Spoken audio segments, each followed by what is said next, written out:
All right, family, welcome back to Curious Creations. Yes, I'm changing around the name here a little bit. I think it was Curious DIY Projects, but then I realized that this is actually going to be a lot more about the creations that I made. Not just the DIY experience, but what I was able to actually come away with out of it. Being that the most recent video that I've gone through, and what I'll probably do for a little while here is go through some of the knives that I made, I wanted to really focus in on the design element and focus in on the creation. Yes, welcome back to Curious Creations.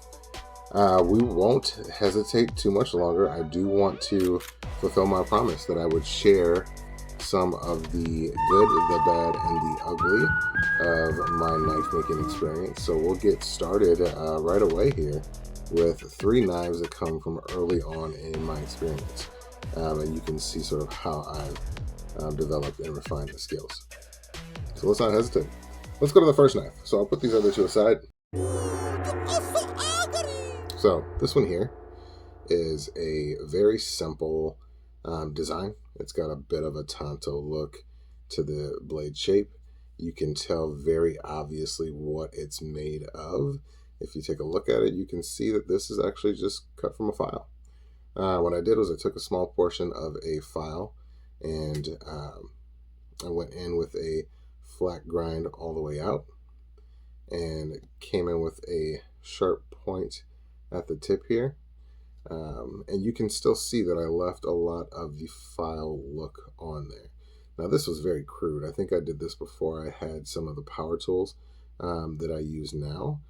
So what this experience felt a lot more like was just a trial run. You can still see too, if you look here, the Nicholson logo right down there, Nicholson USA, who produced the file.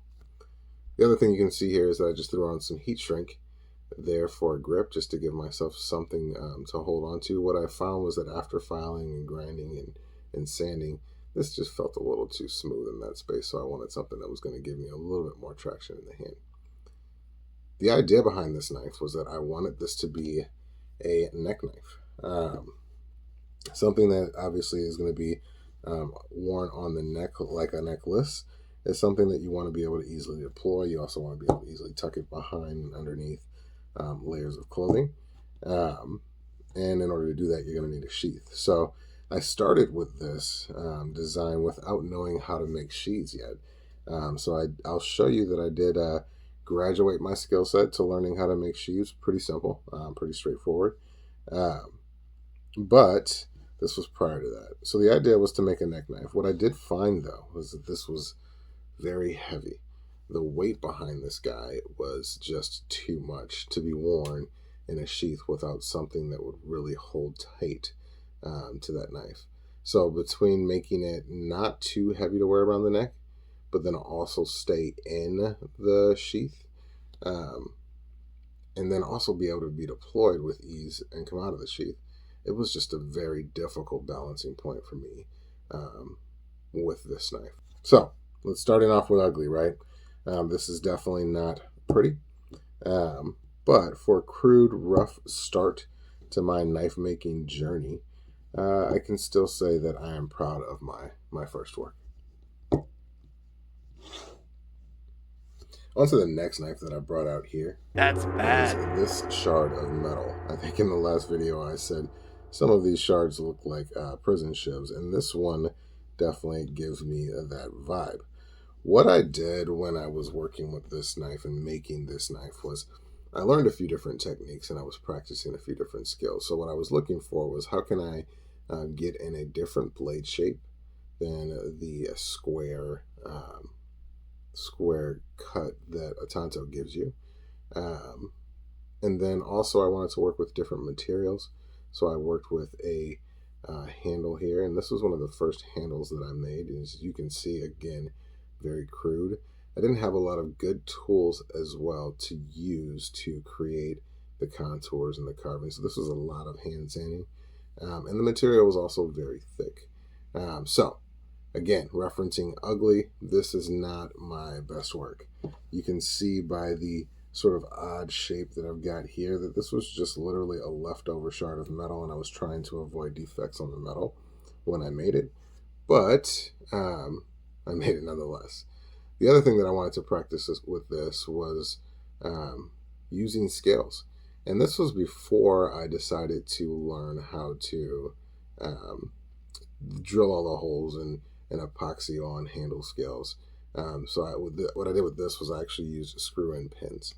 And I can say that this experience was interesting, getting those pins in, getting everything aligned so that it was still a nice smooth cut and finish, um, while those screws held nice and tight. I've not been fond of the screws. I do have a few other knives that have screws in them, but I still tend to use pins and epoxy.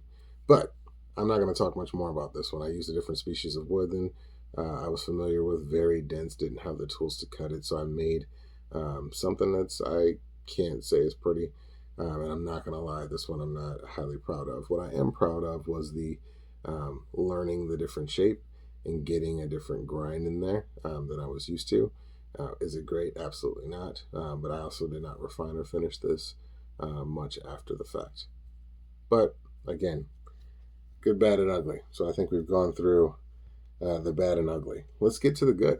So again, as I mentioned with neck knives, that was one of the big things that I was in. Something that's small, easy to carry, and it would be simple enough for me to make from a simple saw blade.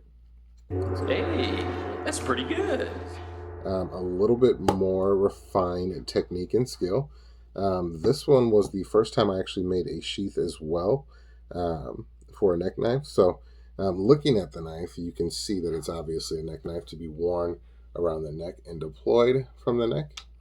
But I mean, if you really truly wanted to, because of the pinholes here on the sheath, you could potentially have this mounted to a belt clip and worn from the hip, um, if you really wanted to. But the size is really made for a quick, ideal, quick draw, quick deploy neck knife. This one, I kind of went back to that Tonto shape, and I can say that I refined it quite a bit. This one also comes from a saw blade.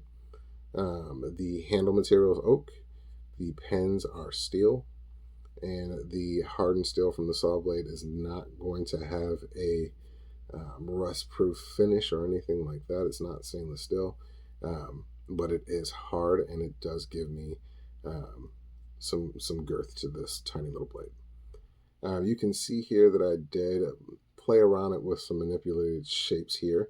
I wanted to get as many fingers on this small neck knife as comfortably possible.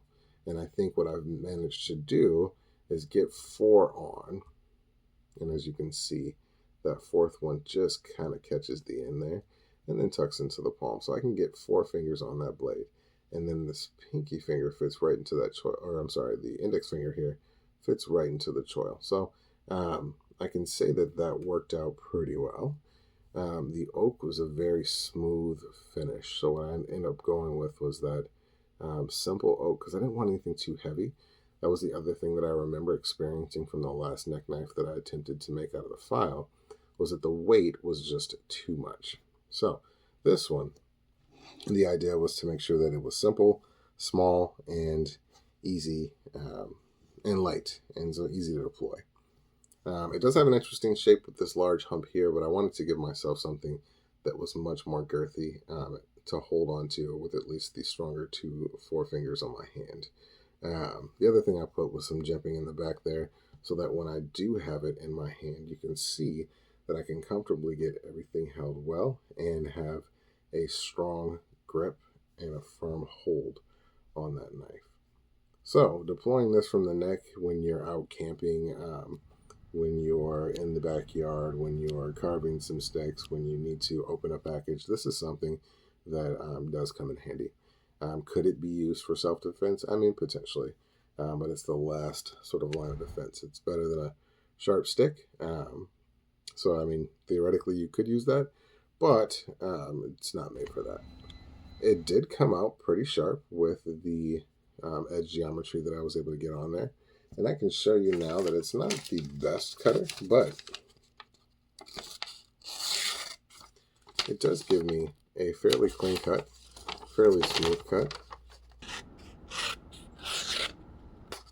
And that is all the way through the edge there. So starting all the way down at the very bottom there, you've got a sharp edge. And it does go to a sharp edge up here, which is kind of nice too, because the other thing that you can do with this knife is do a little bit more precision work. So obviously being held like this is going to be more for your stroke cutting, but if you were to just turn it around and kind of give it a pen style, because of the design and the geometry, you could actually do some precision cutting and sort of draw along an outline if you needed to. So this one I can say I am proud of. This is one of my early on productions. Again, the few defects that you can obviously see is that the finish on the blade isn't the best. There's definitely some scratches in there. Some of that's from use because this was carried for a while. Then the other thing you can see there is that the pins aren't matched up inside of the handle, so they're not aligned to the back. So there's this one's a little deeper in. It does feel balanced, and then the carve that I did put on it kind of gave me a little more girth at that middle there.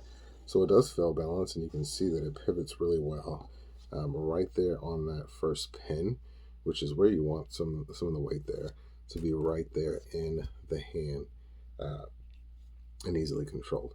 So this blade here does give me a small little neck knife that's suitable to get out and about and cut when needed. This is more of like your EDC style neck knife, so a little bit of the simple things that you might want to do, you can get done with that. I do want to pull out a tape measure and just measure the blade length. So the actual sharpened blade length is about 2.5 inches. So definitely smaller than a small pocket knife, but resourceful and something you can actually get the job done with. That is video number 1 of me going through some of my old knives and my old creations. I want to say that I appreciate you coming out. If you like the content, if you want to see more, please do jump down, like, and subscribe. Throw something in the comments. Tell me what you thought of the knives that I made. Tell me how ugly these two are and how you can see the change potentially in the refinement of my skills. Or tell me how ugly all 3 are. Or tell me what you like about all 3. All in all, I just want to hear from you. I want you to tell me what you think. Again, this is video number 1. We've got more to come. So please do subscribe and like for more content.